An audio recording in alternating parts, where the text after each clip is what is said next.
प्रिय विद्यार्थियों, आज हम इस वीडियो में मुंशी प्रेमचंद की कहानी है शतरंज के खिलाड़ी, जो तुम्हारे सिलेबस में दी हुई है। और उस शतरंज के खिलाड़ी कहानी पर चर्चा करते हैं। लेकिन सर्वप्रथम हम मुंशी प्रेमचंद के परिचय पर प्रकाश डालते हैं। जैसा कि मुंशी प्रेमचंद के बारे में तुम सभी परिचित होंगे, शायद ही कोई ऐसा छात्र होगा जो मुंशी प्रेमचंद से अनभिज्ञ हो। मुंशी प्रेमचंद का वास्तविक नाम धनपत राय था। छोटा क्वेश्चन आ सकता है कि उनका मूल नाम क्या था। मूल नाम था धनपत राय। 1904 से 1916 तक उर्दू में कहानियाँ लिखने के बाद वे हिंदी में आए और यहाँ आकर उन्होंने प्रेमचंद नाम धारण किया। उन्होंने हिंदी में लगभग 300 कहानियाँ लिखी है। उनकी कहानियाँ मानसरोवर भाग 8 खंडों में प्रकाशित है। अर्थात उनका जो मानसरोवर कहानी संकलन है यह 8 भागों में प्रकाशित है। उनमें उनकी समस्त कहानियाँ हैं। इसके अतिरिक्त उन्होंने विविध उपन्यास लिखे हैं, जैसे गोदान, सेवा सदन, प्रेम आश्रय, गबन, कायाकल्प, कर्मभूमि, निर्मला आदि। उपन्यासों की रचना कर हिंदी में उपन्यास विधा को प्रौढ़ता प्रदान की। उन्होंने नाटक तथा निबंध भी लिखे।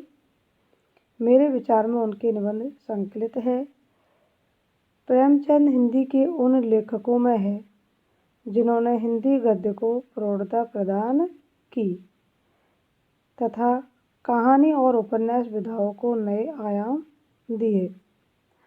प्रेमचंद के साहित्य का मूल स्वर था समाज सुधार, अर्थात वे समाज में प्रचलित विभिन्न परंपराओं को, विभिन्न कुप्रथाओं को नकारते हैं और एक स्वस्थ समाज के लिए इन परंपराओं को बड़ा बाधक मानते हैं।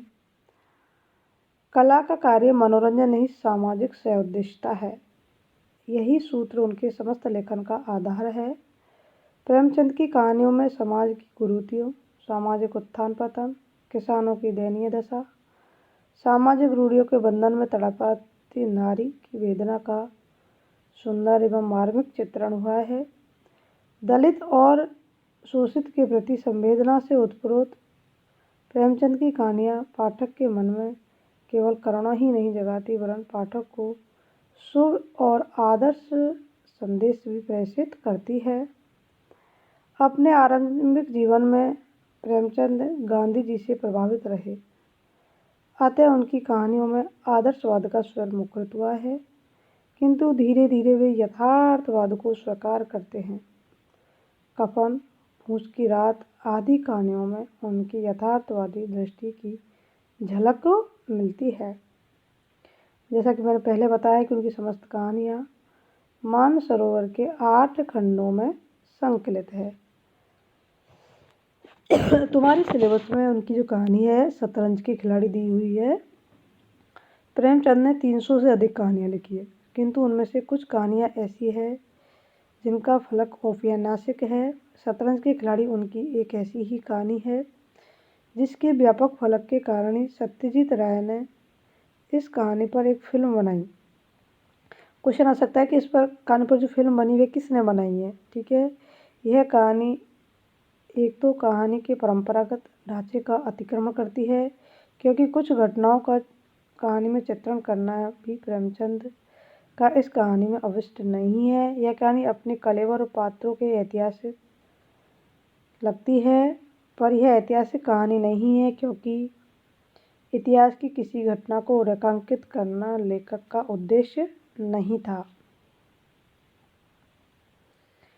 यह कहानी भारतीय सामंतों की मानसिकता और काहिल का चित्रण करती है। वे झूठी शान को लेकर जीते हैं। इस कहानी में भारत के 2 नवाब शतरंज खेल रहे हैं। उनकी जंग का मैदान शतरंज है और उनमें से कोई भी मैदान छोड़ने के लिए तैयार नहीं है। शतरंज की बाजी में जीतना दोनों के लिए इज्जत का सवाल है, इसलिए दोनों में से कोई पीछे हटने को तैयार नहीं है। सूचना मिलती है कि अंग्रेज सेना ने उनकी रियासत पर आक्रमण कर दिया है, किंतु वे दोनों एक दूसरी जंग में मशगूल है और उसे जीते बिना वे और किधर नहीं जा सकते। सामंतों के विलासों, झूठी शान, काहिली, निष्क्रियता को यह कहानी बड़ी कुशलता से बेनकाब करती है। साथ ही यह भी इसी तरह की प्रवृत्तियों के कारण हम पराजित और परतंत्र होते हैं। कहानी एक बड़े युग संदर्भ में सामंती मानसिकता के खोखलेपन पर तीव्र प्रहार करती है। अर्थात इसमें जो सामंती खोखलापन है उस पर प्रहार करती है। अब हम कहानी का वाचन करेंगे ताकि तुम इसको अच्छे से समझ सके। और एक वीडियो में तो ये कहानी का वाचन संभव नहीं है, इसलिए दोनों वीडियो को तुम लगातार देखना, तभी इस कहानी का वाचन हो पाएगा।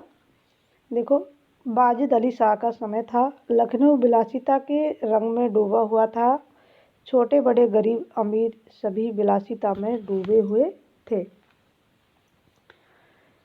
कोई नृत्य और गान की मजलिस सजाता था तो कोई अफीम की पीनक में मजे लेता था। जीवन के प्रत्येक विभाग में आमोद प्रमोद का प्रावधान था। ये जो है पद, ये व्याख्या के लिए महत्वपूर्ण है, क्योंकि व्याख्या भी आती है तुम्हारे। तो जीवन के प्रत्येक विभाग में आमोद प्रमोद का प्रावधान था। तो मुंशी प्रेमचंद जी यह कहना चाहते हैं कि उस समय देश के किसान, मजदूर, अन्य रियासत के राजा आज़ादी की लड़ाई में कुर्बान हो रहे थे, लेकिन जो लखनऊ के नवाब थे वे जागीरदार और कर्मचारी आदि सभी अपने जीवन में आमोद प्रमोद में ही व्यतीत कर रहे थे, अर्थात अपने जीवन को व्यर्थ में ही गंवा रहे थे। शासन विभाग में, साहित्य में, सामाजिक अवस्था में, कला कौशल में, उद्योग धंधों में, आहार विहार में सर्वत्र विलासिता व्याप्त थी। उनकी यह विलासिता इन सभी क्षेत्रों में व्याप्त थी। यह नहीं कि किसी एक क्षेत्र में हो, बल्कि साहित्य, समाज, कला, खान पान, उद्योग धंधे आदि सभी में ही व्याप्त थी। अर्थात लखनऊ में जीवन में विलासिता का ही बोलबाला था। सारे राज्य कर्मचारी विलास वासना से, विषय वासना से ही ग्रस्त रहते थे। वे अपने कर्तव्य से पूर्णतः भ्रष्ट हो चुके थे। कर्तव्य की तरफ उनका ध्यान बिल्कुल ही नहीं जाता था। कविगण उत्साह भरी काव्य रचना न करके प्रेम और विरह के गीत गा रहे थे। अर्थात उस समय जो कवि थे वो भी कोई उत्साहवर्धक रचना नहीं कर रहे थे, बल्कि कविगण प्रेम और विरह के वर्णन में, कारीगर कला वस्तु और चिकन बनाने में, व्यवसायी सुर में इत्र, मिस्सी और उपटन का रोजगार तैयार करने में ही लिप्त थे। क्योंकि यथा राजा तथा प्रजा और तथा कवि, अर्थात कहा भी जाता है ना, साहित्य समाज का दर्पण होता है, तो जैसा समाज होता है वैसा ही उसका साहित्य हो जाता है। तो यही प्रभाव हमारे साहित्य पर भी पड़ा। सभी की आंखों में विलास का मद छाया हुआ था। संसार में क्या हो रहा है इसकी किसी को खबर न थी। बटेर लड़ रहे हैं, तीतरों की लड़ाई के लिए पाली बधी जा रही है। अर्थात लखनऊ राज्य के सभी नागरिक अनेक प्रकार के दुर्व्यसनों में लिप्त है। कुछ लोग तीतर की लड़ाई की पाली बदले और तीतरों की लड़ाई कराते हैं और इस प्रकार से निष्क्रिय और अकर्मण्य जीवन यापन कर समय और संपत्ति को नष्ट कर रहे हैं। और कुछ लोग, कहीं चौसर बिछी हुई है, पौ बारे का शोर मचा हुआ है, कहीं शतरंज का घोर संग्राम छिड़ा हुआ है। अर्थात कुछ लोग शतरंज खेलने के शौकीन हैं और शतरंज खेल रहे हैं, चाहे हमारे ऊपर विदेशी आक्रमण हो रहा हो, उस तरफ उनका कोई ध्यान नहीं है। राजा से लेकर रंग तक में इसी धुन में व्याप्त है, और राजा से लेकर रंग तक सभी लोग इसी धुन में व्याप्त है। अर्थात सभी में इस प्रकार की विलासिता छाई हुई है।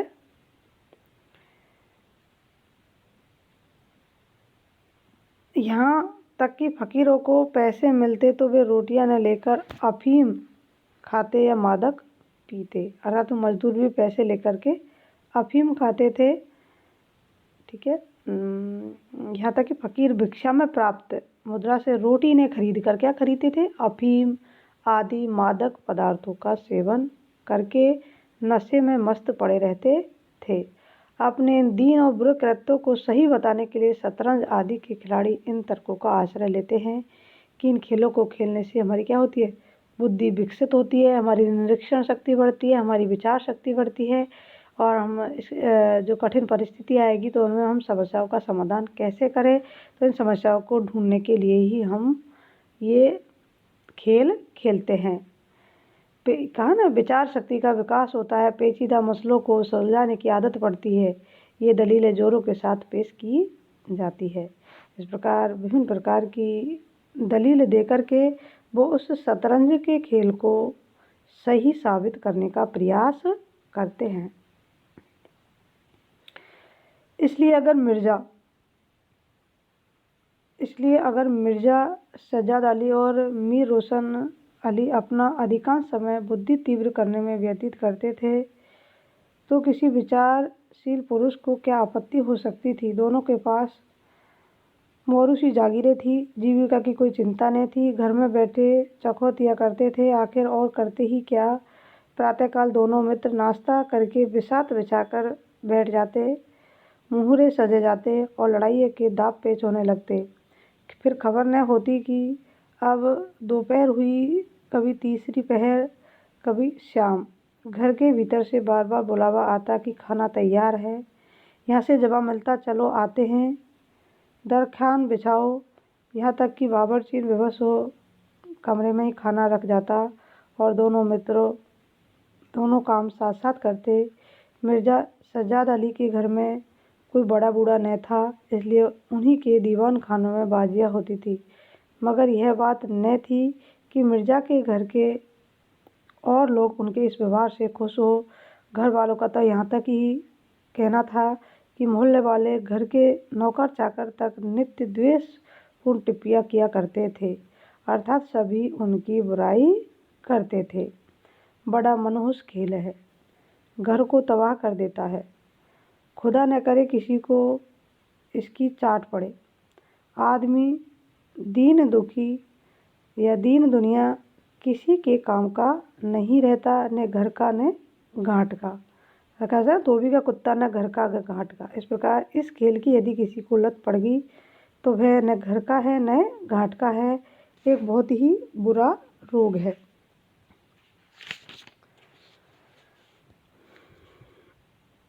यहाँ तक कि मिर्ज़ा की बेगम साहिबा को इससे इतना द्वेष था कि अवसर खोज खोज कर पति को लताड़ती थी, पर उन्हें उसका कोई असर नहीं पड़ता था, अर्थात उनकी बातों का उनसे कोई फ़र्क नहीं पड़ता था। वह सोती रहती थी तब तक बाजी बज जाती थी और रात को जब सो जाती थी तब भी मिर्ज़ा ही घर में आते थे। हाँ, नौकर पर अपना गुस्सा उतारती रहती थी, क्या पान मांगे, कह दो आकर ले आए, खाने की फुर्सत नहीं, ले जाकर रहती थी, खाना सिर पर पटक दो, खाए चाहे कुत्ते को खिलाए। पर रूबरू वह भी कुछ न कह सकती थी। उनको अपने पति से उतना मलाल न था जितना मीर साहब से।